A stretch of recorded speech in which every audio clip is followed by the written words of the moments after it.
समाज सेवी उत्तम यादव हमारे साथ हैं। उत्तम यादव बीते 5, 6 और 7 सितंबर को नेमरा से पैदल यात्रा करते हुए रांची लौटे थे और साथ में नेमरा की जो भूमि थी वहां की पवित्र मिट्टी को लेकर पहुंचे थे और आज मुख्यमंत्री हेमंत सोरेन से मुलाकात की है। क्या कुछ उद्देश्य था ये जानेंगे, साथ ही मुख्यमंत्री हेमंत सोरेन से क्या कुछ बात हुई ये भी जानने का प्रयास करेंगे। उत्तम जी, बातें तो उस समय भी सामने आ रही थी कि आप चाह रहे हैं कि जो दिवंगत गुरुजी ने जिस तरह से कार्य किए हैं झारखंड में, उसको लेकर आप मांग कर रहे थे कि भारत रत्न मिले, और क्या कुछ आपका उद्देश्य था और मुख्यमंत्री से क्या कुछ बात हुई? देखिए, दिसम गुरु शिबू सोरेन अपने जब तक इस धरती में जीवित हैं, किसी का किया गया कर्म जब वो स्वर्गीय हो जाते हैं तब वो लोग याद करते हैं। तो गुरुजी ने अपने युवा अवस्था काल में जंगल में रहकर जिस तरह इस राज्य के लिए संघर्ष किया, इस राज्य को जल जंगल जमीन को बचाने का काम का श्रेय जाता है तो दिसम गुरु शिबू सोरेन को जाता है। आज भारत का सारा शहरी क्षेत्र चरस, अफीम, ब्राउन शुगर, इंजेक्शन, डेंड्राइट के चपेट में है।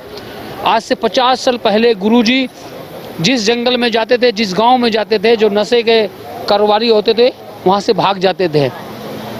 आज भारत के बहुत सारे राज्य में जो प्रकृति का जो आपदा, जो त्रासदी जो देख रहे हैं, चाहे उत्तराखंड हो, आपका हिमाचल प्रदेश हो, जम्मू कश्मीर हो, पंजाब हो, भारत का आधा राज्य बाढ़ से डूबा हुआ है।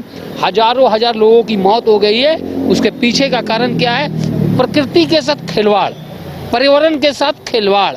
आज हमारा झारखंड देखिए, झारखंड भी पहाड़ी क्षेत्र है, पूरा जंगल से भरा हुआ क्षेत्र है। ना यहाँ भूकंप का डर, ना ईश्वर का कोई त्रासदी का डर। तो कारण है कि हमारे पूर्वजों ने पर्यावरण से खिलवाड़ होने नहीं दिया। दिसम गुरु की अगुवाई में पर्यावरण से खिलवाड़ होने नहीं दिया, पर्यावरण को बचाने का काम किया, जल जंगल जमीन को बचाने का काम किया है। तो फिल्मी जगत में, क्रिकेट जगत में ऐसे 53 लोगों को भारत रत्न मिला है। लेकिन जिन्होंने जंगल में रहकर इतना बड़ा कार्य किया है, तो ऐसे महान व्यक्तित्व को भारत रत्न मिलना चाहिए। इसी को लेकर राष्ट्रीय व शक्ति के बैनर तले पिछले 5, 6, 7 3 दिन का हम लोग पदयात्रा पर निकले थे। 7 को ही 4 बजे माननीय मुख्यमंत्री को हम लोग को कलश और ज्ञापन सौंपना था, लेकिन हमें पहुंचने में करीब 8 बज गई थी, जिसके कारण मुलाकात नहीं हो पाई थी। तो कल यहाँ से हमें कॉल आया कि माननीय मुख्यमंत्री जी आप लोग को बुलाए हैं। तो हम लोग वो पवित्र कलश हम लोग माननीय मुख्यमंत्री के हाथ में हम लोग सौंप दिए और मुख्यमंत्री जी काफ़ी प्रसन्न हुए कि बिना किसी के आदेश का, बिना किसी का गाइडलाइन का ये पवित्र काम आप लोगों ने किया है। निश्चित ही ईश्वर आप लोगों को शक्ति देगा और गुरु जी को भारत रत्न हम लोग सब मिलकर दिलाने में सफल होंगे। देश के राष्ट्रपति, देश के प्रधानमंत्री जल्द से जल्द गुरु जी को भारत रत्न दे। यही आज का जो हमारा माननीय मुख्यमंत्री से मिलकर जो सारी बात हुई। और किसी से भेंट करना है? देखिए, माननीय मुख्यमंत्री तो राज्य के मुख्यमंत्री हैं, लेकिन दिसम गुरु के पुत्र भी हैं। तो एक मुख्यमंत्री होने के नाते हम लोग उनको ज्ञापन सौंपे हैं, वो पवित्र मिट्टी दिए हैं। लेकिन अगर भारत रत्न अगर मैंने देने का जो श्रेय होता है, जो प्रक्रियाएं होती है, वो देश के राष्ट्रपति श्रीमती द्रौपदी मुर्मू, देश के प्रधानमंत्री के हाथों से होना है। तो महामहिम को भी हम लोग पत्र दिए हुए हैं। हमें जो सूचना मिली थी, उनकी तबीयत खराब थी, जो हमें समय नहीं मिला था, लेकिन हमको लगता है 1-2 दिन में वहाँ से हम लोग को समय मिल जाएगी और महामहिम के माध्यम से देश के राष्ट्रपति और देश के प्रधानमंत्री तक हम लोग ज्ञापन सौंपेंगे ताकि गुरु जी को भारत रत्न मिल सके। राज्यपाल के माध्यम से ये मांग की जाएगी और जो प्रक्रिया है उसके तहत जाएंगे कि गुरुजी, दिवंगत गुरुजी शिबू सोरेन को भारत रत्न मिल सके। हालांकि आज इन्होंने मुख्यमंत्री हेमंत सोरेन से मुलाकात की है और साथ ही नेमरा का जो पवित्र मिट्टी है वो लेकर पहुंचे थे और मुख्यमंत्री हेमंत सोरेन के हाथों में वो सौंपा है।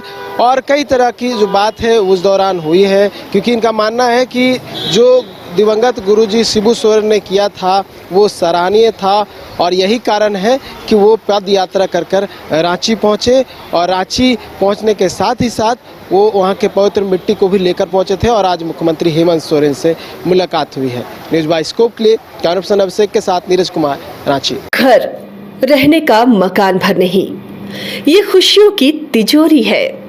दरवाजे पर दस्तक देता पड़ोस, खिड़कियों से उमड़ आता आसमां, तारों में उलझी ऐसी ना जाने कितनी दास्तां। कहती हैं चले डायमंड सिटी, एक सफर हम सफर के साथ अपने घर तक। Diamond city, life long bonding, 500 से ज्यादा खुशहाल डायमंड परिवार। जल्दी करें, सिर्फ 200 फ्लैट बाकी। आज ही बुक करें अपना आशियाना। गोल जहां 27 वर्षों के सफर में 17,000 से भी अधिक छात्रों ने डॉक्टर एवं इंजीनियर बनकर भरे सफलता की ऊंची उड़ान, जहां साधारण छात्र भी असाधारण सफलता प्राप्त कर बना रहे इतिहास। दूरदर्शी शिक्षाविद श्री विपिन सिंह के मार्गदर्शन में मेडिकल एवं इंजीनियरिंग के लाखों छात्रों के लिए आशा की किरण के रूप में गोल्ड रिजल्ट फैक्ट्री